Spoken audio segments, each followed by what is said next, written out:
Fala galera, beleza? Tô gravando esse vídeo aqui na sexta-noite, porque esse final de semana eu vou ficar mais afastado, não estarei na cobertura de Fluminense e Audax no Maracanã, mas por um motivo justo, porque hoje é meu aniversário, então acho que mereço essa folguinha aí para comemorar, respirar um pouco, até porque o Fluminense já começou o ano dando dor de cabeça pra gente, então vou tirar esse final de semana para curtir um pouquinho, para comemorar, dar uma aliviada na mente, tenho certeza que vocês vão entender.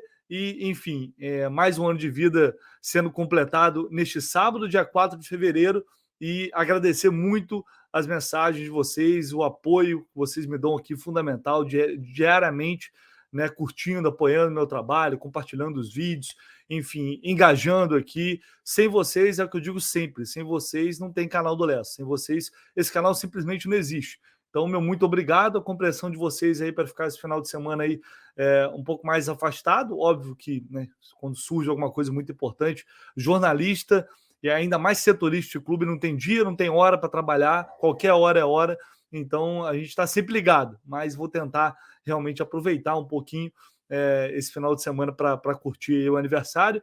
Vocês estão vendo que o cenário está improvisado aqui, porque eu estou na casa da minha namorada e estou ajudando ela em algumas coisas aí durante uns dias, por isso que eu estou nesse cenário aqui mais improvisado. Se você ouvir um ronco aí repentino, é o meu cachorro, então também não repare. Mas o que importa é que a gente está aqui, falando de Fluminense, mais uma vez, e para trazer informação para vocês. Eu sei que, enfim, o momento não é agradável, né? A gente queria estar curtindo um início de temporada melhor, já criando alguma expectativa, mas tem que levantar a cabeça, tem que pensar positivo e torcer para que isso seja apenas um início ruim, inesperado, abaixo do que a gente esperava, mas que não passe disso. Para que não, até falar em fase ruim, né? Logo no início de temporada, tudo muito porque o futebol é muito intenso. O torcedor tem expectativa e a gente quer ter essa expectativa correspondida o mais rápido possível. Mas é torcer para que, com o tempo, o time possa retomar e entrar novamente nos trilhos. E aí, ontem, né, quem não assistiu, tem um vídeo aqui de análise que eu levantei uma série de possibilidades que podem explicar para a gente, talvez, por que o Fluminense está tão mal nestes primeiros jogos de 2023.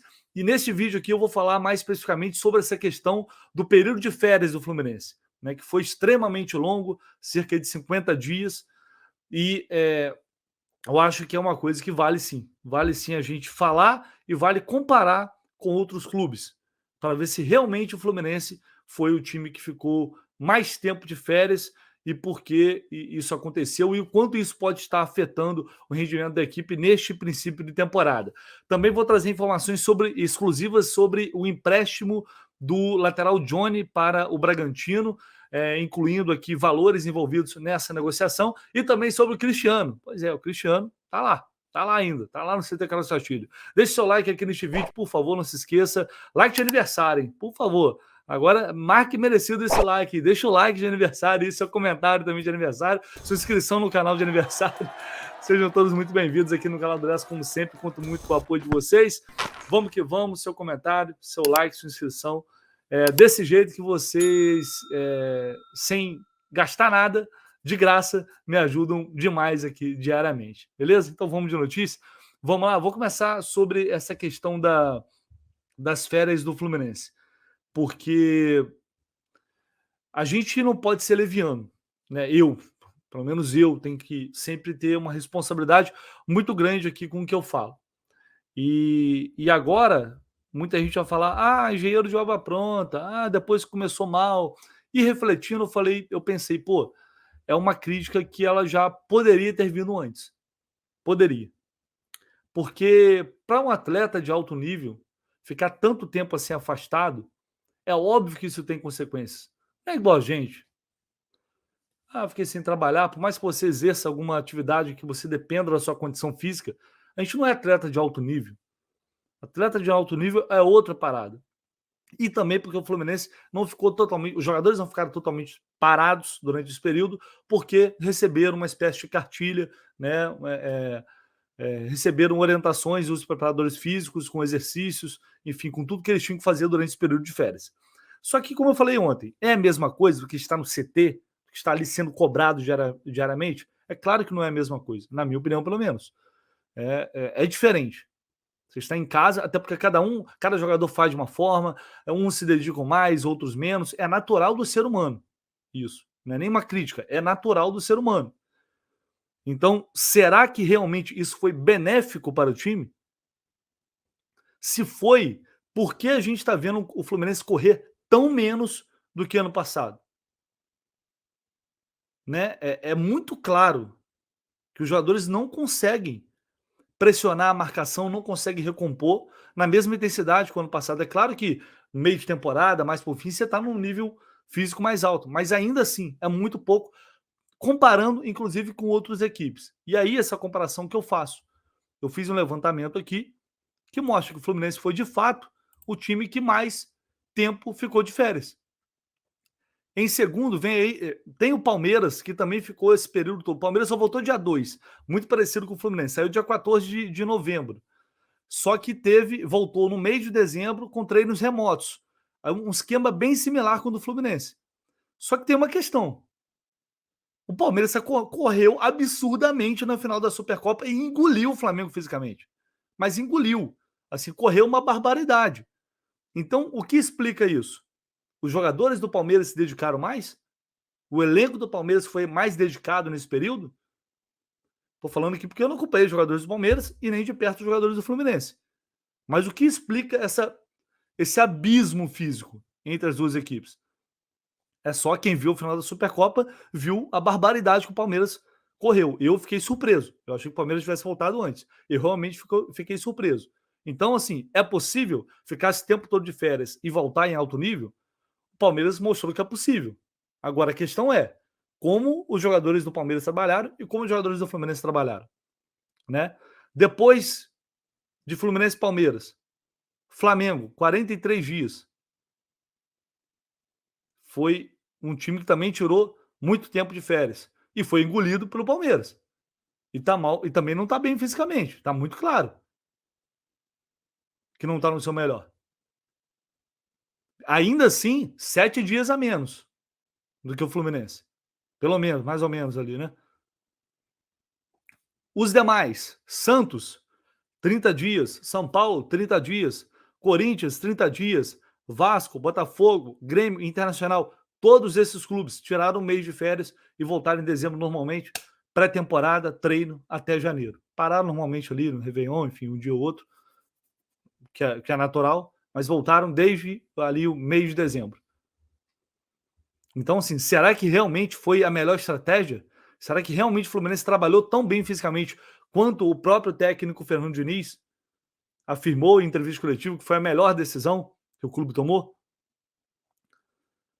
Não tem como não estabelecer um tipo de senso crítico aqui, não tem como não levantar essa possibilidade.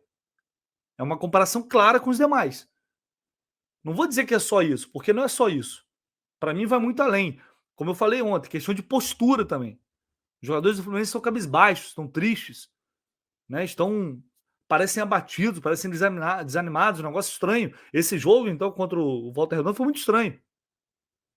Então, assim, não é só isso, mas o desempenho físico ele afeta tudo. Ele afeta a questão tática, ele afeta né, tecnicamente, óbvio que afeta a parte técnica também.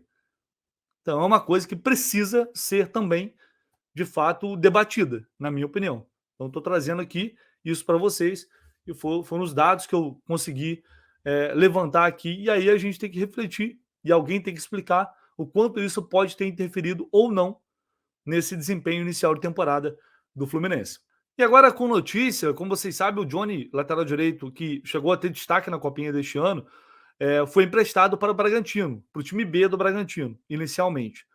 E aí o que eu apurei em relação ao empréstimo do Johnny? Ele foi emprestado até o meio do ano para o time B do Bragantino, mas a intenção é que depois, até maio na verdade, e depois ele vai para o time principal do Bragantino. E aí ele, dessa maneira, poderá jogar o Campeonato Brasileiro pelo Bragantino, está emprestado até dezembro. Ele só pode enfrentar o Fluminense se o Bragantino pagar R$500 mil, ou seja, R$500 mil para ele jogar, enfrentar o Fluminense durante o Campeonato Brasileiro. O passe fixado, R$3 milhões por 50% dos direitos do Johnny. E além disso, se de fato ele entrar em campo defendendo o Bragantino no Brasileirão, o time paulista pagará até R$ 500.000 por esse empréstimo, além do passe fixado.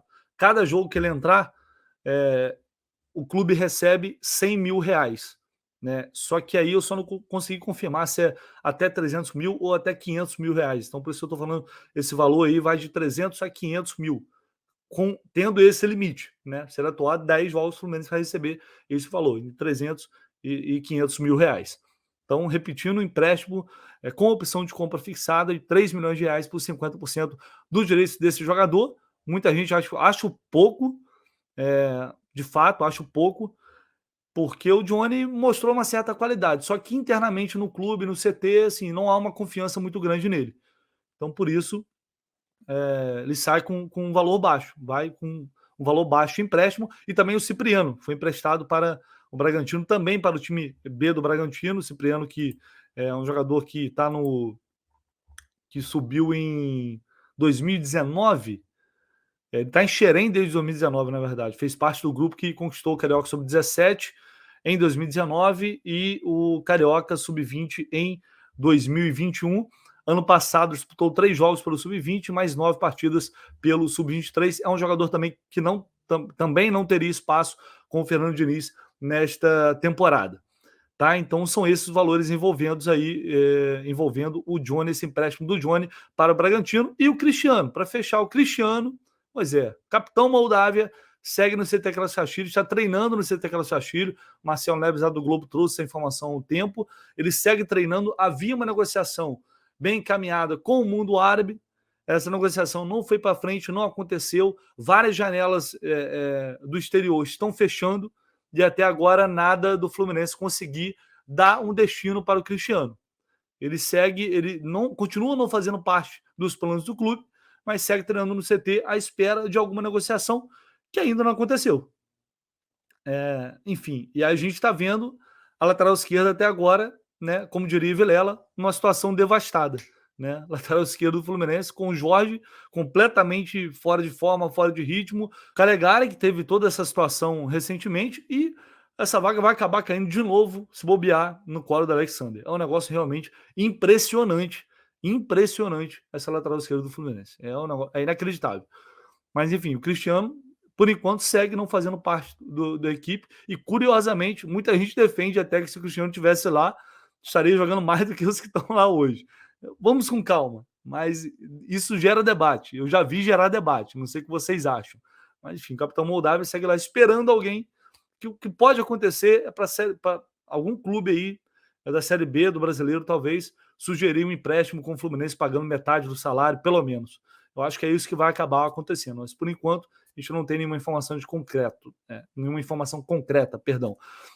Ao longo do dia, a gente vai saber, aí vocês vão saber, sobre o time do Fluminense para o jogo contra o Audax. A princípio, seria time reserva. O planejamento era esse. Agora, depois desse jogo contra o Volta Redonda, enfim, tem sérias dúvidas se isso realmente vai acontecer. Mas hoje é o último treino, praticamente único e último treino antes desse jogo contra o Audax, que não tem outra saída, obviamente, não tem outro resultado que interessa, a não ser uma vitória convincente. Não é uma vitória, não, uma vitória convincente. Mas é isso, galera. Bom final de semana para todo mundo. Espero que, enfim, neste domingo o Fluminense consiga esse resultado, que possa deixar a torcida minimamente satisfeita. E a gente volta na segunda-feira, obviamente, com tudo para seguir nessa cobertura aqui, já na preparação para o clássico da próxima semana. Valeu, galera. Um abraço, muito obrigado. Tamo junto. Deixa aí o like, comentário e se inscreva aí no canal. Valeu.